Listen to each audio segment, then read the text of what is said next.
నా భారతదేశం శత్రువు గుండెల్లో వణుకు పుట్టించే శక్తి. భయమనే పదం నా దేశ నిఘంటువులో లేదు. వెనక్కి తిరిగి చూడ్డం నా జవాన్ స్వభావంలో లేదు. తలవంచడం నా భారతావని సంస్కృతిలో లేదు. ఎవడైనా నా దేశ సరిహద్దుపై కన్నెత్తితే వాడి గుండెల్లో భయాన్ని నాటే బాణం నా సైన్యం.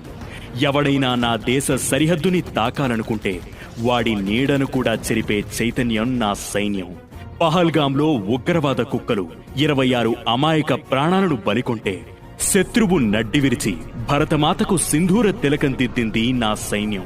నా దేశ జవాన్ రక్తంలో భరతమాత ఆత్మ ఉంది. అతని శ్వాసలో భారత్ మాతాకి జై నినాదం ఉంది. అతని ప్రతి అడుగులో శత్రువును చీల్చే సంకల్పం ఉంది. ఓ భారత జవాన్, దేశానికి కాపలాగా మీరు మా కోసం చేస్తున్న ఈ సేవ మేము ఎన్నటికీ మరువం. జై